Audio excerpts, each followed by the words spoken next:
All right, it's Power 106, number one for hip-hop. Jeff G, Cruz Show, here with Chad Faulkner, Kobe Bryant. How are you, fellas? I'm all good, bro. It's been a minute, man. Good to see you. Oh, man. Back on Power 106.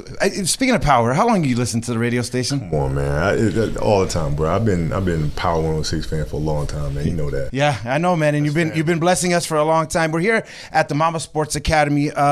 This facility, by the way, is unbelievable. I mean, just walking through it, it's like, whoa. Yeah. And I think what I like the most about it, we were talking a little bit off the air, was like, it starts from the youth. And you go youth, high school, college, adult, and you're customizing, their plan to get them to be not only better athletes, but better people, right? Yeah, well, I mean, the idea is to put them in an environment where they are protected and they're well cared for. I mean, It's very hard at a youth level, especially for parents to put them in an environment where they can trust that the children are developing in the right way, right? Trust that they have the right coaches, trust that they have the right care. And here, that things are very well vetted. We're not going to build anything or put kids in situations where they can potentially, they can learn the wrong stuff, or you got coaches yelling at you. Yeah. You see that stuff all the time. Mentally breaking them down, right? And it's crazy, right? So we want to make sure that they're receiving top care all the time. And in this facility, that's what you get. And as parents, you can trust it. And Chad, I want to talk to you about the mental aspect of it, right? And we mentioned some of the, the coaching methods are different and they vary. But how important is that in all the programs that you teach, whether it be from youth all the way up to college? Well, the mental is, frankly, the most important part of the game. That's where it all starts. Your approach to the game, your attitude, your motivation, it all comes from there. Your desire to learn, the connection that you have with the coach, with the trainer, that it starts pushing you, getting you motivated in the right direction. And so ultimately there's a lot of ways to get to that. That's where really the academy is a special place, because a lot of the people inside here, and it's a great place for them to do their work and to stay focused on their craft of getting better, which is really pouring into kids and helping other people get better. Mamba Sports Academy, we're here with Kobe Bryant, Chad Faulkner. Kobe, if there's a kid that comes in, all the talent in the world, right? Blessed, God bless them, right? But maybe doesn't have the push, the desire to practice, to be tougher, to be, an elite athlete. How do you guys coach someone like that up? I might have to have you hold the mic up a little bit. Yeah, well, I think, from my experience, and because I've certainly played with players like that, right? And you got to try to get them to a place to figure out where does that come from, right? Because a lot of times there's some, like I've had some players that, are that way because they're afraid to fail. They're afraid to really put themselves forward, because if I give all that I have and I don't succeed, now how do I feel about myself? Where's my self-worth then, right? So it's on us as mentors, as coaches, to help try to find what those triggers are, right? And then to help them navigate through that, because you're not just dealing with sports here, but you're also dealing with, small metaphors and microcosms of life itself. Of course, right. So you got to help them navigate through those type of challenges. Yeah, something at home could be affecting their performance out on the field, right? Always does. And you guys have 24 athletes coming through here, getting ready for the NFL Combine. Right. No pressure there, right? Because you want as many from the Mamba Sports Academy to be up there in the first round. What kind of stuff are you working with those college athletes on? Yeah, those guys are full intense training as professional athletes right now. They have a full 6-day-a-week program where they're actively going through programming, and the 7th day is actually programmed as well, but more focused around rest, which is an important part of the training process. So we're taking them all the way from the test that they're going to have to go pass at a combine, where they're going to be evaluated in a certain way, to taking them and helping them just work on their craft every day, to work on that element of it all. But really there's an interesting transition that happens from a college player moving to a professional or an aspiring professional, where there's a tremendous amount of growth that happens over a course of 8 weeks. That's even more than the athletic side. So they're actually growing mentally right now much stronger than they would be physically, because of all that they're going through. So with us in here, what we focus on is really having them in a very structured way. I'd like to say we've created the highway for them to roll really fast down. Okay. But it's still on them to do the work. MambaSportsAcademy.com if you're interested in memberships. Again, from youth all the way up, high school, college, everyone.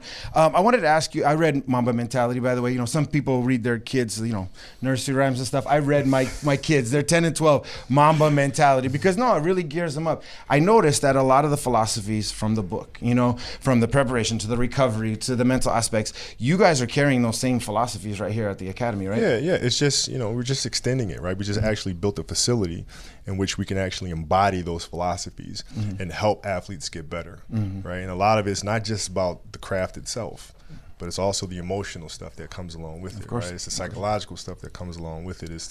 It's how to quiet the noise and edit your life outside of the sport that then helps you propel you forward in your profession. So, but yeah, we're just taking those philosophies, man, and just moving them into this facility, plugging them right in. And one of the things in the book that I love is you said you asked so many questions when you came into the league, even to the point where some people didn't want to answer. They weren't messing with you on any of that. But you asked so many questions. Is it like that around here? Can people come up and ask Kobe a question about this? And how about all, the athletes that are coming in this week and ready to go to the pros?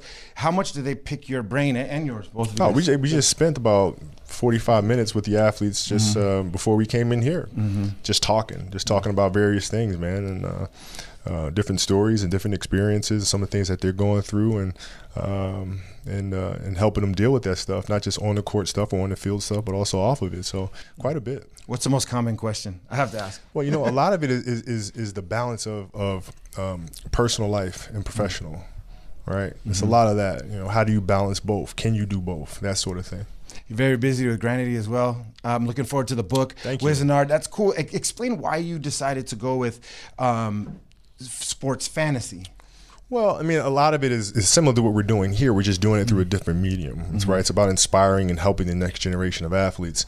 And with these stories, they tend to skew a little younger. Right. But it's very important to take sports themselves and ingrain that with some fantasy and magic. We have kids that are athletes and play sports and this and the other, and we're always reading them bedtime stories, but none of them athletes. Yeah, they're human beings at the end of the day. You know what I'm saying? So it's important to have these stories, these fairy tales, these stories of magic and sports that we can read to our children that spark their imagination and their creativity, while also teaching them very important life lessons that only sports can do. Yeah, that's out on the 19th of March, right? You can pre-order it right now, Wizenard.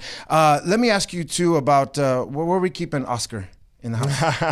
I have the Oscar sitting on the mantle, next to the Emmy and the Annie Award. Look at that, man. See, I need one of those shelves in my house, man. Hey, how's Vanessa doing? Dude, she's you got another daughter on the way? Yeah, she's great, man. She's great. Her energy is great. The kids are all excited, and it's truly blessed, man. Are you gonna keep trying until you get a boy? That's her call, man. Oh, okay. Well, like everything else, bro, right? Hey, wives are in charge. Listen, happy wife, happy life, man. Yes, sir. Yeah. Yes, sir. Hey, James Harden's been on a run, dude. Yeah. You know what I mean? And every time they show James Harden's numbers, they show yours right next to it, right? Yeah. This hasn't been done since Kobe Bryant. Talk about his run, man, and what that means to the game. Well, I think what he's doing is brilliant, and I think the true mark of brilliance is when people get tired of talking about how brilliant it is, and they actually try to minimize it. Right. Of course. Because he's doing it so often now that it's becoming standard, and people are tired of talking about the superlatives. Yeah, another 40 points. So now they're trying to minimize what he's doing and try to create a story out of that. But James is just playing at a ridiculously high level, and what's not to be lost is the fact that he's doing it to help this team win ball games. They've had a lot of injuries, and people want to talk about the style of play that he's using and this, that, and the other. It's irrelevant at this point in time. They need to win games. Yes, they have to. He's got to carry him. Well, you had to do that. We know that. There's quite a few injuries on some of those. Yeah. Let me talk to you about AD. He got fined 50 racks for asking to be traded, right? Back in the day, I know that you explored things. You never really demanded anything, but you explored things. Is that good for agents and ball players now to just call the play and say, this is what I want, it's my career? Or is it kind of detrimental to the team? No, the players should have the freedom to be able to speak their piece. Listen, management certainly does that. I've been very lucky to play with the Lakers, class organization who takes care of their players.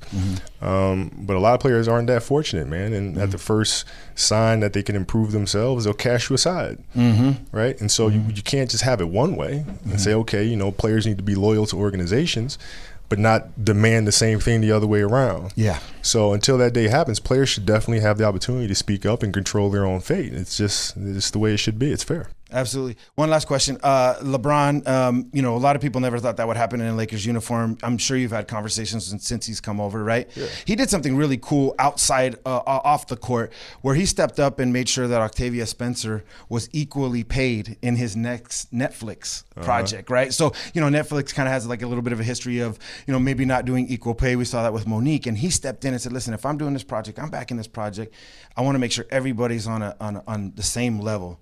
you do outside projects and different things now with Granity. How do you feel about someone like LeBron using his voice and his power to do something cool? I think it's extremely important. It's for our industry and the thing that we're looking in the animation industry.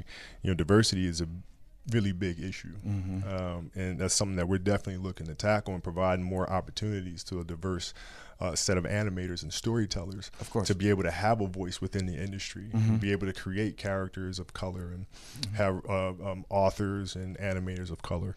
Yeah, I know you got some stuff coming down the pipeline too, like Viva and some different stuff, for right? Sure, and it's a lot of it because it's just. It almost does not exist. So you wind up having to develop animators from the ground up, which is exciting to do. Awesome. Kobe, thanks for your time. Chad, thanks for your time. I appreciate it. You got a great facility here. I'm sending my kid next week with his luggage and his report card, so just look for him down at the bottom. My man, send him down. All right, I will, man. Thank you, guys. Thank you. It's Power 106.